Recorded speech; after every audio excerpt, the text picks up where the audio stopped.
नेता प्रतिपक्ष टीकाराम जूली ने अरावली का चीरहरण करने पर केंद्र और राज्य सरकार को जमकर कोसा। उन्होंने कहा कि भूमाफियाओं और खनन माफियाओं को पनपाने के लिए भाजपा की सरकार ने राजस्थान की जनता का मौत का फरमान जारी किया है। जूली रविवार को मोती डूंगरी स्थित कार्यालय पर मीडिया को संबोधित कर रहे थे। उन्होंने कहा कि एक पेड़ मां के नाम लगाने वाले भाजपा के नेता लाखों पेड़ काटकर अरावली पर्वतमालाओं को खोखला करने का काम कर रहे हैं और उन्होंने कहा कि सेव अरावली सेव सरिस्का की मुहिम को आगे बढ़ाते हुए हम सभी को संयुक्त रूप से मिलकर प्रकृति की रक्षा का संकल्प लेना होगा। उन्होंने कहा कि यह न केवल कांग्रेस पार्टी की लड़ाई है बल्कि देश के 4 राज्यों को बचाने का महाअभियान है। जूली बोले, हरियाली बचाने का संदेश देने वाले आज अरावली पर्वत श्रृंखलाओं का गला घोट रहे हैं। उन्होंने कहा कि अरावली वादियों में भाजपा नेताओं द्वारा किए जा रहे घाव हमारी आने वाली पीढ़ियों का जीवन संकट में डाल रहे हैं और फिर भी पूर्व नेता प्रतिपक्ष राजेंद्र राठौर हास्यास्पद बयानबाजी कर केवल मीडिया की सुर्खियां बटोरने का काम कर रहे हैं। वहीं अलवर के सांसद ही अरावली को उजाड़ने पर तुले हुए हैं। केंद्रीय मंत्री भूपेंद्र यादव पर भी सीधा हमला बोलते हुए टीकाराम जूली ने कहा कि भूपेंद्र यादव, आप जिस अजमेर की गोद में खेले वहीं पड़े और जहां की हवाओं में सांस लेकर बड़े हुए, आज उसी अरावली का चीरहरण करते हुए आपके हाथ नहीं कांपे। अलवर की जनता ने आपको सांसद इसलिए चुना था कि आप उनकी आवाज बनेंगे, लेकिन आप तो खनन माफियाओं के ब्रांड एम्बेसडर बन गए हैं। मैं आप सब लोग पधारे, आप सभी पत्रकार साथियों का मैं स्वागत करता हूं। सोशल मीडिया के माध्यम से भी जो लोग जुड़े हुए हैं उनका भी मैं स्वागत करता हूं। मैं ये बताना चाहूंगा, आज जिस विषय से हम यहाँ इकट्ठे हुए हैं, ये विषय किसी पार्टी का नहीं है। ये एक आंदोलन है पूरे राजस्थान को और पूरे हिंदुस्तान को बचाने का। आज जो परिस्थितियां हम देख रहे हैं वो किसी से छुपी हुई नहीं है। आज जिस समय मैं आप लोगों के बीच में अपनी बात कह रहा हूं, डीजल की गाड़ियों पे, बाहर की गाड़ियों पे रोक लगी हुई है। एक और बात कहना चाहूंगा, दिल्ली के अंदर तंदूर पे भी रोक लगी हुई है, यानी कि तंदूर नहीं जला सकते, पहाड़ काट सकते हो, पहाड़ को खोद सकते हो। ये अंतर आप इस सरकार की सोच से समझ सकते हैं। आज अरावली जो 4 राज्यों के अंदर है, हरियाणा, राजस्थान, गुजरात, दिल्ली, उस अरावली का 80% हिस्सा राजस्थान में आता है और उस 80% में से अगर हम राजस्थान की बात करें तो राजस्थान में जो अरावली का 100% हिस्सा है, उसमें से 90% हिस्सा इस एक ऑर्डर से अरावली से बाहर हो जाए। इसके बाहर होने से 11,000 से अधिक पहाड़ जो है वो इसके दायरे में आ जाएंगे, जहां आप माइंस की अनुमति दे सकते हो। मेरा सीधा सीधा आरोप है इस सरकार के ऊपर कि आप इन माइंस को खोल के अपने मित्रों को राजस्थान की संपदा देने का आपका इरादा है। आप अपने पार्टी वर्करों को और बड़े बड़े उद्योगपति मित्रों को आप ये माइंस से देंगे और उनकी कमाई कराना आपका उद्देश्य है, न कि राजस्थान की जनता का जिंदा रहना कैसे हो, ये आपकी प्रायोरिटी नहीं है। मैं पढ़ रहा था, हमारे यहां से आने वाले माननीय सांसद जो कि केंद्र के अंदर वन और पर्यावरण मंत्री हैं, वो जहां से आते हैं, जहां उन्होंने जन्म लिया, बिलासपुर के पास उनका गांव है, वो भी अरावली के अंदर आता है। जहां उन्होंने पढ़ाई की, पुष्कर, अजमेर, वो भी अरावली की पहाड़ियों में घिरा हुआ है। और हमारे यहां से तो वो सांसद बने ही हैं, जिन्होंने राजनीति के अंदर यहां से जीत के वो लोकसभा के अंदर गए हैं।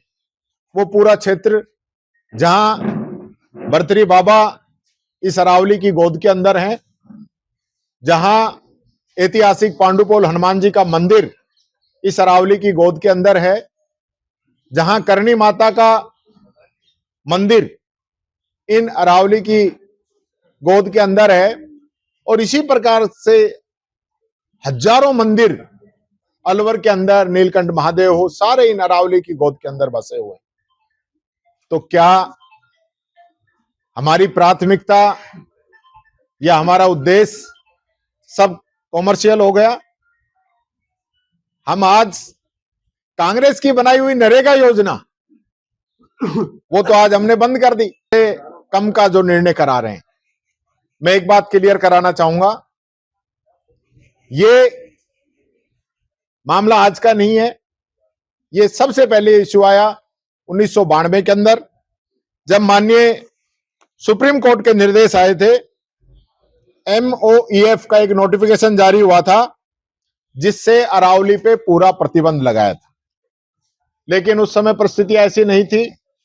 तत्कालीन मुख्यमंत्री भैरव सिंह जी शेखावत साहब ने पूरे प्रदेश के अंदर अभियान भी चलाया और उस समय की जरूरतों को देखते हुए इसको नहीं माना और सरकार ने अपनी तरफ से उसको लीगलाइज किया और माइन से चलती रही।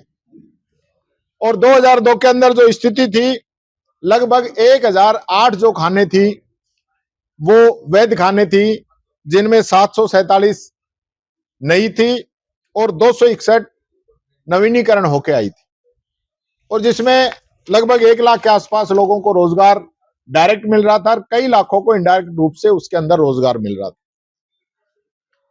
लेकिन सुप्रीम कोर्ट ने 29-30 अक्टूबर के अपने फैसले में अरावली रेंज पे कंप्लीट जो है बैन लगाने के ऑर्डर किए, और जिससे बड़ी स्थिति खराब होने की स्थिति हुई। उस समय हमारी सरकार थी।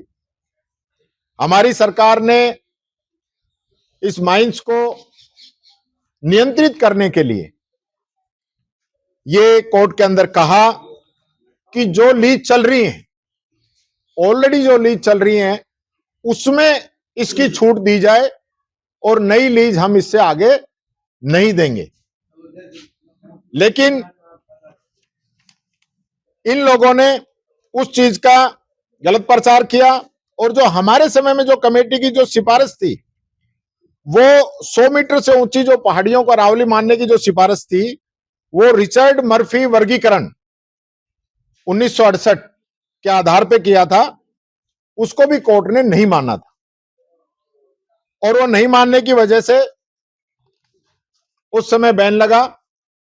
लेकिन वापिस जब बीजेपी की सरकार आई 2003 से 8 के बीच में, उस सरकार ने सुप्रीम कोर्ट की भावना के विपरीत काम किया और 16 दिसंबर 2002 के सख्त आदेश के बावजूद उन्होंने 53 माइंस का रिन्यूअल किया और 51 नई लीज भी उन लोगों ने दी।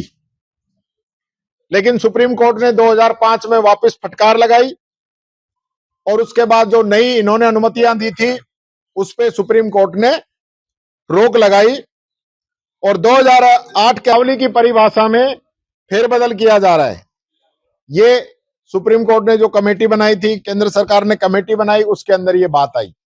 लेकिन मैं कहना चाहूंगा 8 में हम वापस सत्ता में आए, हमने पहले ही साल में 1400 FIR दर्ज करी अवैध खनन के खिलाफ। जनवरी 2011 में अभियान चलाया, 1 महीने में 294 FIR दर्ज की।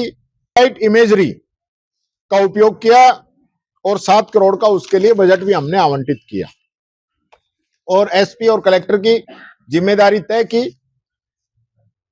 कि अगर यहां पे अवैध खनन होता है तो आपकी जिम्मेदारी होगी, और उससे अवैध खनन पर रोक लगी। अब ये जो लोग कह रहे हैं कांग्रेस और बीजेपी की, जहां तक बात आ रही है तो मैं उसको स्पष्ट करना चाहूंगा कि 16 फरवरी 2010 को राज्य सरकार ने रोजगार बचाने हेतु 100 मीटर की परिभाषा का तर्क दिया था कि भाई उस समय जो माइंस चल रही है उनमें लोगों को रोजगार मिल रहा है, वो रोजगार खत्म नहीं हो, उसके लिए ये परिभाषा का तर्क उस समय दिया था। और उसको 19 फरवरी 2010 के अंदर सुप्रीम कोर्ट ने खारिज कर दिया था। जब जो फैसला, जो निर्णय, जो तर्क हमारी सरकार का 2010 में ही सुप्रीम कोर्ट ने खारिज कर दिया, तो आज ये 24 में उस चीज को कैसे लेके आ सकते हैं 14 साल के बाद में। और इसी प्रकार से फॉरेस्ट सर्वे ऑफ इंडिया ने पूरी अरावली की सैटेलाइट इमेजरी जारी करने के आदेश दिए, जिसकी पालना हमारी सरकार ने पूरी अक्सर से उसके लिए हमारी सरकार ने पालना की थी। अभी क्या हुआ है कि 2024 के अंदर केंद्र सरकार ने MOEF में 2024 में उस जो खारिज हो चुकी थी, जो उसकी परिभाषा को, उसी को मानक मानते हुए इन लोगों ने वापस उसकी वकालत शुरू की। और 1 मार्च 2024 को जब बैठक हुई दिल्ली के अंदर, तो उसमें राजस्थान सरकार के खान विभाग और वन विभाग, उन दोनों ने इस चीज का समर्थन किया कि 100 मीटर से जो कम ऊंचाई की पहाड़ियां हैं उसको अरावली नहीं माना जाए।